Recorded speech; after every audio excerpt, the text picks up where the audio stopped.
Since moving to Las Vegas, we've gotten this question a lot. Why did you guys move to Vegas? So it's a long story.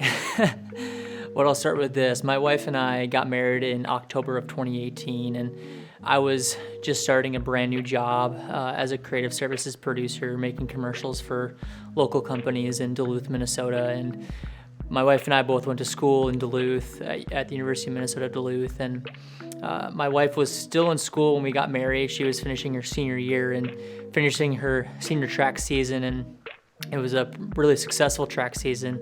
And so come spring of her senior year, when she was finishing up her outdoor season at Nationals, she had made the decision that she wanted to pursue track and field in the professional realm. And so we were kind of figuring that out that summer of 2019, and I was loving my job. I was doing really well and learning a lot, and really thriving in that environment as a producer, and really enjoying my job. But we knew that this time in Duluth was going to come to a close in the near future. We didn't really know when in the future, but we knew it was coming to a close eventually.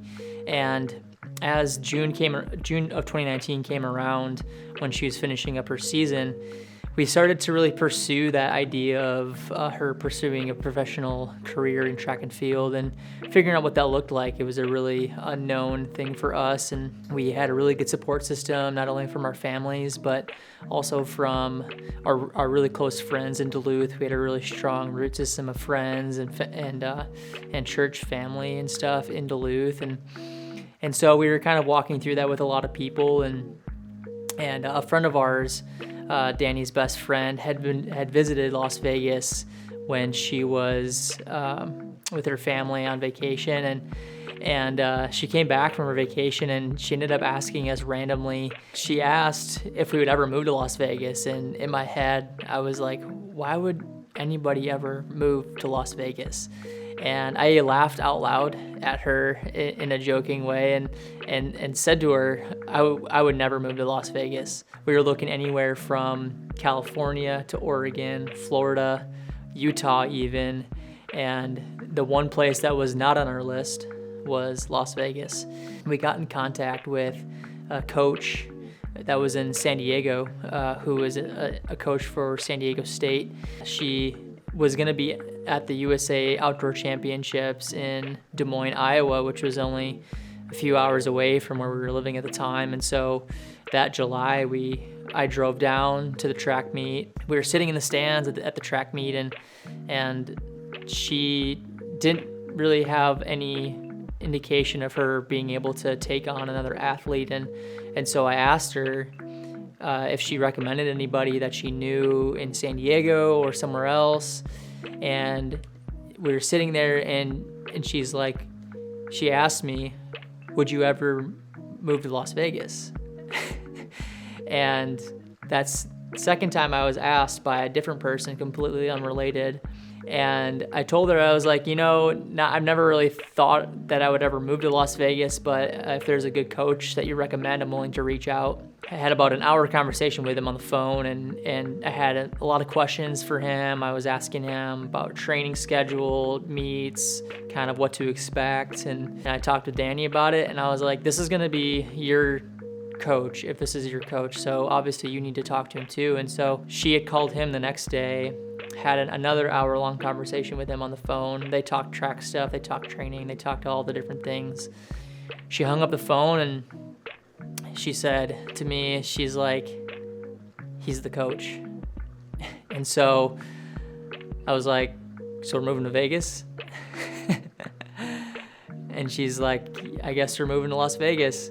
All of August we packed up. I was looking for jobs, we were looking for housing. My mom and my mother-in-law joined us on the road trip down with the big Penske 16-foot truck with a car trailer and everything packed to the brim, and only had one job interview lined up. I had sent out probably 30 to 40 job applications to different creative agencies, to different kind of freelance things or different contract gigs, jobs all over the place, all over Vegas. And I didn't hear anything but from one job, and the job was selling timeshares. And it was my only job interview that I had lined up. My mom and my dad thankfully had a great connection with some people at Corporate Lifetime that's based in Minnesota, and so I had a conversation with him, and he was kind of talking me through. There was a couple locations in Vegas, and he was trying to see if there was really any opportunity for me at a Lifetime club in Las Vegas, and nothing really came to life yet. So I was only banking on this one interview with Wyndham, and we had never set foot in the state, never stepped foot in Las Vegas ever before until we crossed that Arizona-Nevada border at the Hoover Dam, and so it was a new experience for us all from the start. And so from there, we move into our new apartment, and 2 days later, I have an interview with Wyndham, and I have to shake out my suit and tie and dust it off, make sure it looks unwrinkled from the trip down from Minnesota. And in the heat of September, I'm wearing a full suit and tie and trying my best not to sweat in the car on the way to the destination.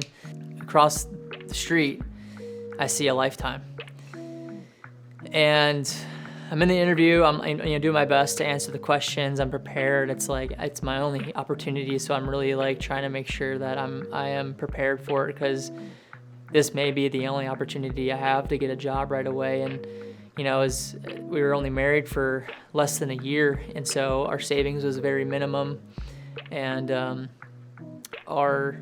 thankfully our family supported us and stuff, but it was definitely not something we wanted to gamble with for very long, having no job in a new city, in a new place. And I really didn't want to sell timeshares at all. I was just like, this is hopefully going to just be a job for me to get to the next thing.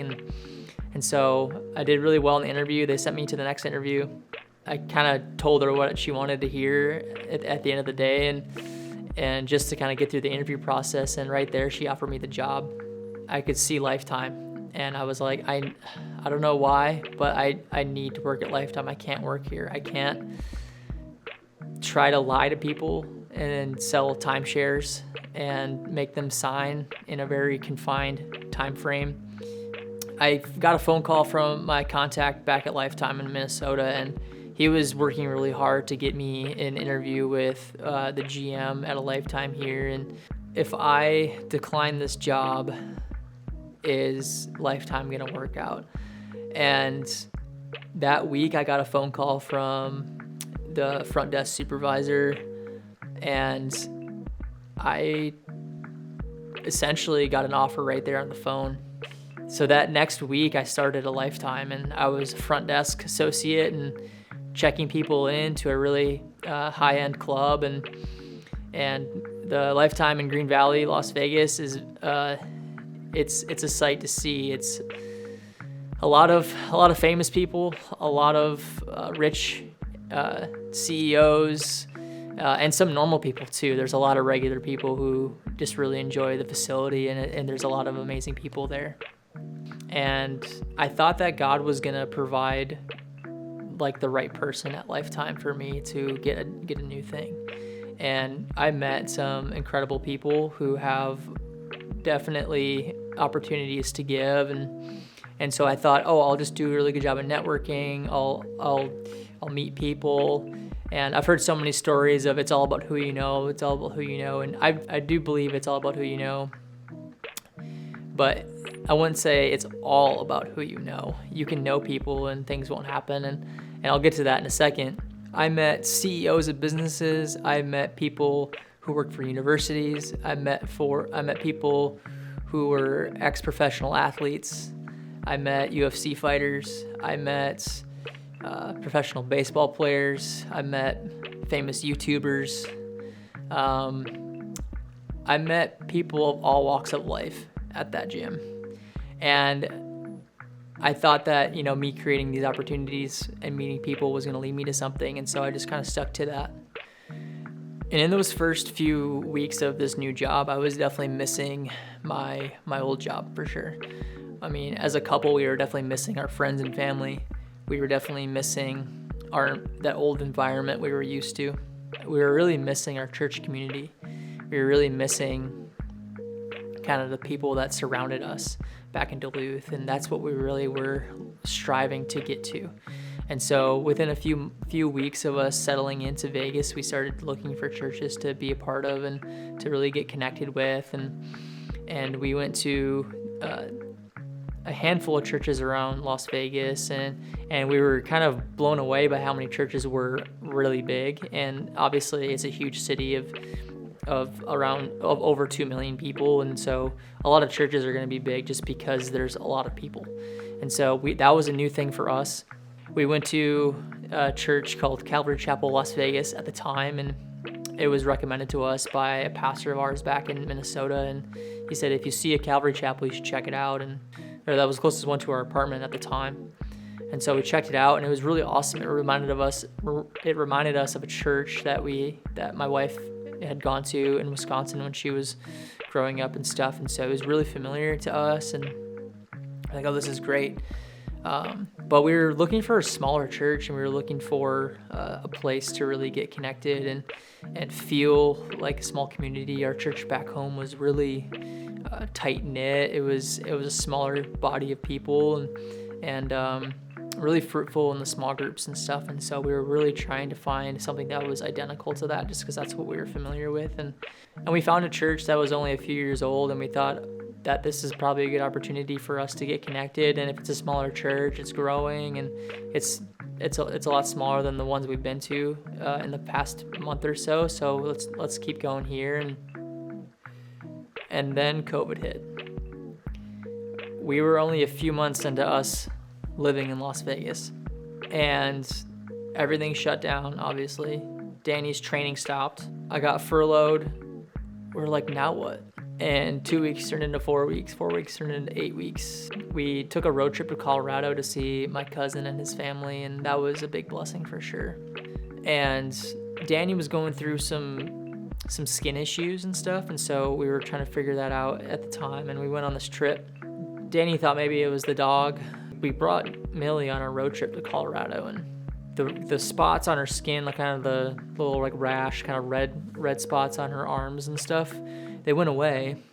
So we were trying to figure that out on our trip and stuff, and we had a really great time with my cousin and his family, and we enjoyed our time there. We came back, everything was still shut down, and then Danny's spots started coming back again. And then I think she just got like this feeling of like, uh-oh. She goes to the bedroom, lifts up the sheets, and we have bed bugs. We were so mad. So we had to go through that. We had to throw away our mattress. We had to get it all treated and everything. We had to bag up all of our clothes. We had to put them in the dryer for 30 minutes on high heat and then bag them in trash bags for a few days. We slept on an air mattress for 3 months. About 2 weeks after we got it all treated, we were sitting on the couch watching TV, and another bed bug, crawls on my lap.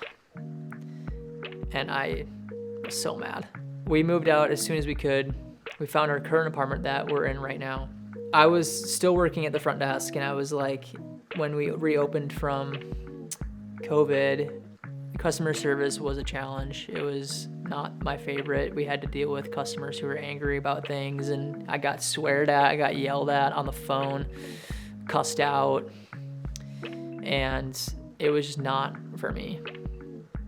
Thankfully, there was an opening position in the facilities department, and so I was like, all right, enough's enough. I am not working customer service anymore. I would rather quit this whole job, this whole place, and leave than just continue to be verbally abused, for the lack of a better term. And so it was not really good mentally for me. Thankfully, my GM wanted me there and said, we're making a new position in facilities, and if you want it, it's yours. It's to clean all the studios out on the fitness floor. And so I was like, yes, please. I will gladly wear black sweatpants and a black shirt with a radio and a broom than wear a shirt and tie and get yelled at by people. Granted, it was 5% of the people I had to deal with were actually angry and mean at me. The other 95% were awesome people, and it was a decent job, but that 5% really stuck out like a sore thumb. And definitely didn't make my job fun to go to every day. I wanted to leave, and I didn't want to show up. I'm still looking for jobs back in my videography career field. And I think at that point, I'd probably sent out like 60 some applications for just like in my career field of choice. And I could have applied to Chick-fil-A, I could have applied to In-N-Out, I could have applied to Walmart, Target, all of the different kind of chain organizations and corporations and stuff like that. But I was already doing a job that was, to me, just a job. And so I was like, I don't want to apply to a place that I probably could get, but would just be another job to me. And so I was trying to be patient with that. I was trying to really find my place here. We had moved to Las Vegas for my wife, and I knew I was obviously there to support her, but I didn't really know what I was going to do. I didn't really know what God would have for me in Las Vegas. To be honest, I don't know if I was really truly relying on God for those opportunities. I think I was really trying to headhunt my own opportunities and work hard, and it's challenging, and especially in today's culture of, you know, entrepreneurship. You make your own way, you plow your own path, you build it from the ground up. Yeah, we have free will, we have our own work ethic. We do have opportunities to do great things for ourselves. But ultimately, God creates those opportunities. Ultimately, God opens those doors. Ultimately, God closes those doors. I was continuing to send out more applications and more applications. I had connections with UFC. I had connections with UNLV. I had connections with the Golden Knights. I had connections with MGM. I had connections with business owners, and I had, you know, I was trying to shoot freelance stuff.